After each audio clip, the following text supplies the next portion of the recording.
दिल्ली में आम आदमी पार्टी मोहल्ला क्लिनिक को अपनी कामयाबी की मिसाल के तौर पर पेश करती है। मोहल्ला क्लिनिक से दिल्ली के आम लोग कितने खुश हैं, चुनाव में कैसा रहेगा इसका असर। और दलित नेता कांग्रेस के राष्ट्रीय अध्यक्ष मल्लिकार्जुन खड़गे के द्वारा बाबा साहब भीमराव अंबेडकर की जन्मस्थली मऊ में दिया गया वह बयान कि गंगा में डुबकी लगाने से पेट नहीं भरेगा और पेट भरने के लिए रोटी चाहिए और रोटी के लिए रोजगार चाहिए। मल्लिकार्जुन खड़गे के बयान की भारतीय जनता पार्टी के नेताओं ने आलोचना भी की, मगर मल्लिकार्जुन खड़गे का यह मुद्दा दिल्ली विधानसभा चुनाव में चलेगा क्या और इस मुद्दे से चुनाव में क्या फायदा भारतीय जनता पार्टी को होगा या फिर कांग्रेस को होगा, इन दोनों मुद्दों पर हम आज के वीडियो में बात करेंगे। नमस्कार, द वॉइस ऑफ जस्टिस पर आपका स्वागत है। खबर शुरू करने से पहले आपसे गुजारिश है कि यदि आपने the voice of justice channel को अभी तक सब्सक्राइब नहीं किया है तो अभी कर लें और बेल आइकन जरूर दबा दें, और यदि वीडियो पसंद आए तो इसे लाइक और शेयर जरूर करें और कमेंट बॉक्स में अपनी राय जरूर रखें। सबसे पहले बात अरविंद केजरीवाल की करते हैं। चुनावी भाषणों में अरविंद केजरीवाल बार बार ये बात कर रहे हैं कि अगर दिल्ली में बीजेपी की सरकार आई तो वे मोहल्ला क्लिनिक बंद कर देंगे। हालांकि बीजेपी ने इस तरह का कोई दावा नहीं किया है। पिछले 41 वर्षों से पत्रकारिता कर रहे विनीत वाही का मानना है कि दिल्ली चुनाव में आम आदमी पार्टी अपनी दूसरी योजनाओं की तरह मोहल्ला क्लिनिक का जोर शोर से प्रचार नहीं कर रही है। विनीत कहते हैं कि मोहल्ला क्लिनिक बहुत अच्छा कॉन्सेप्ट है, लेकिन समय बीतने के साथ साथ इसकी व्यवस्था चरमराती गई है। अगर मोहल्ला क्लिनिक अच्छा काम कर रहे होते तो इसकी गूंज चुनाव प्रचार में सुनाई देती। हालांकि वरिष्ठ पत्रकार हेमंत अत्री इस बात से सहमत नजर नहीं आते हैं। वह कहते हैं कि प्रचार किस विधानसभा में किया जा रहा है उसे देखना जरूरी है।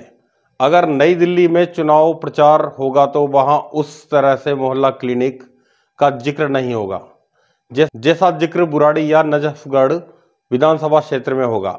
अत्री कहते हैं कि यही वजह है कि अरविंद केजरीवाल अपनी रैलियों में अलग अलग जगह ये डर भी दिखा रहे हैं कि अगर बीजेपी की सरकार आई तो मोहल्ला क्लिनिक बंद कर देगी। दूसरी तरफ वाही का कहना है कि ये कोई गारंटी नहीं है कि कोई वोटर अगर मोहल्ला क्लिनिक से इलाज करवा रहा है तो वो आम आदमी पार्टी को ही वोट करेगा। आज का वोटर बहुत समझदार है, वह हर पार्टी से फायदा लेता है लेकिन वोट बहुत सोच समझकर करता है। दिल्ली में आम आदमी पार्टी की सरकार ने साल 2015 में पहली बार मोहल्ला क्लिनिक की शुरुआत की थी। केजरीवाल सरकार का लक्ष्य राजधानी में 1000 मोहल्ला क्लिनिक बनाने का था। अगले 9 महीनों में दिल्ली सरकार ने 11 जिलों में 100 मोहल्ला क्लिनिक शुरू कर दिए गए।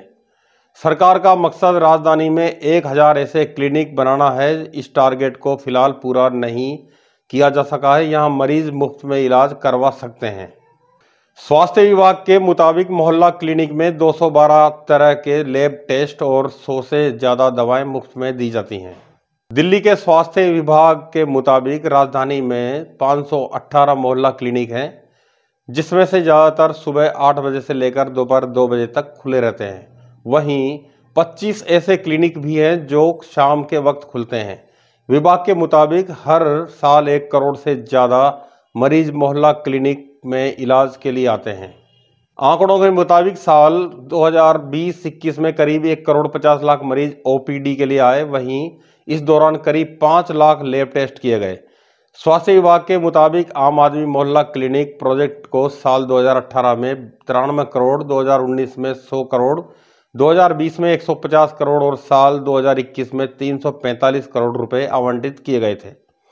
जवाहरलाल नेहरू यूनिवर्सिटी के centre of social medicine and community health department में असिस्टेंट प्रोफेसर प्राचीन राजेश श्राव का मानना है कि पूरे देश को अच्छे प्राइमरी हेल्थ सिस्टम की ज़रूरत है।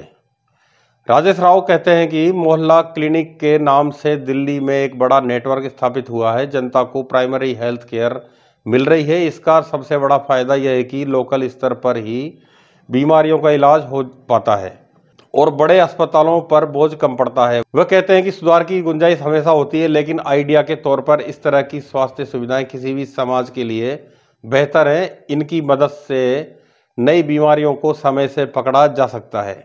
राजेश राव कहते हैं कि मोहल्ला क्लिनिक की जगह अगर दिल्ली सरकार 10 बड़े अस्पताल खड़े कर देती तो मैं उसे अच्छा कदम नहीं मानता। ये बात जरूर है कि मोहल्ला क्लिनिक की संख्या और वहां काम करने वाले डॉक्टरों को बढ़ाना चाहिए। यह तो बात हुई अरविंद केजरीवाल और आम आदमी पार्टी की। अब बात करते हैं कांग्रेस की। दलित नेता कांग्रेस के राष्ट्रीय अध्यक्ष मल्लिकार्जुन खड़गे के द्वारा बाबा साहब भीमराव अंबेडकर की जन्मस्थली मऊ में दिया गया एक बयान यह था कि गंगा में डुबकी लगाने से पेट नहीं भरेगा, पेट भरने के लिए रोटी चाहिए और रोटी के लिए रोजगार चाहिए। मल्लिकार्जुन खड़गे के बयान की भारतीय जनता पार्टी के नेताओं ने आलोचना भी की थी, मगर मल्लिकार्जुन खड़गे का यह मुद्दा दिल्ली विधानसभा चुनाव में क्या चल पाएगा और क्या चलेगा, और इस मुद्दे से चुनाव में फायदा भारतीय जनता पार्टी को होगा या फिर कांग्रेस को, क्योंकि कांग्रेस के राष्ट्रीय अध्यक्ष मल्लिकार्जुन खड़गे दिल्ली चुनाव में नजर नहीं आ रहे थे। वह 29 जनवरी को दिल्ली विधानसभा चुनाव में प्रचार करते हुए नजर आए और राहुल गांधी ने लंबे इंतजार के बाद अपने चुनावी प्रचार का भी श्री गणेश दिल्ली स्थित वाल्मीकि मंदिर से किया। कांग्रेस के दोनों बड़े नेता मल्लिकार्जुन खड़गे और राहुल गांधी का फोकस दलित और पिछड़े वर्ग के मतदाताओं पर अधिक दिखाई दिया है। देश के अंदर गरीबी, बेरोजगारी और भुखमरी भी दलित, आदिवासी और पिछड़ा वर्ग में अधिक है। शायद इसलिए 27 जनवरी को कांग्रेस के राष्ट्रीय अध्यक्ष मल्लिकार्जुन खड़गे ने महू में जनसभा को संबोधित करते हुए कहा था कि गंगा में डुबकी लगाने से पेट नहीं भरेगा, पेट तो रोटी से भरेगा और रोटी के लिए रोजगार जरूरी है और देश में रोजगार की कमी है, क्योंकि मल्लिकार्जुन खड़गे स्वयं दलित हैं और वह दलितों की पीड़ा को अच्छे से समझते हैं। इसलिए दलितों पर मल्लिकार्जुन खड़गे का प्रभाव पड़ना स्वाभाविक है। इसलिए भारतीय जनता पार्टी के नेता मल्लिकार्जुन खड़गे के बयान की निंदा करने लगे, मगर मल्लिकार्जुन खड़गे की निंदा करने से भारतीय जनता पार्टी को दिल्ली विधानसभा चुनाव में फायदा होगा या फिर नुकसान, यह तो वक्त बताएगा। मगर मल्लिकार्जुन खड़गे ने बयान देकर भारतीय जनता पार्टी को अपने जाल में फंसा लिया है।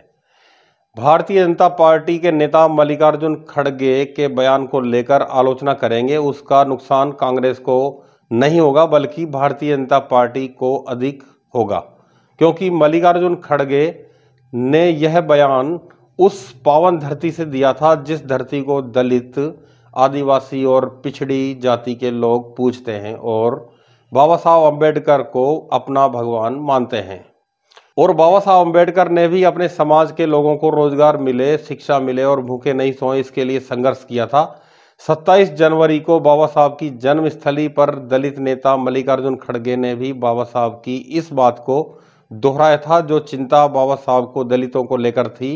बीजेपी मल्लिकार्जुन खड़गे की आलोचना कर मल्लिकार्जुन खड़गे के जाल में फंस गई है, क्योंकि दलित, आदिवासी और पिछड़ा वर्ग के लोग रोजगार को लेकर परेशान हैं। देश की 80 करोड़ जनता सरकार के 5 किलो अनाज पर निर्भर है। ऐसे में मल्लिकार्जुन खड़गे का बयान दलित, आदिवासी और पिछड़ा वर्ग के लोगों के मन में घर करेगा और क्या इसका नुकसान चुनाव में भारतीय जनता पार्टी को होगा। इस वीडियो में अब तक के लिए बस इतना ही। आगे देखते रहिए द वॉइस ऑफ जस्टिस। धन्यवाद।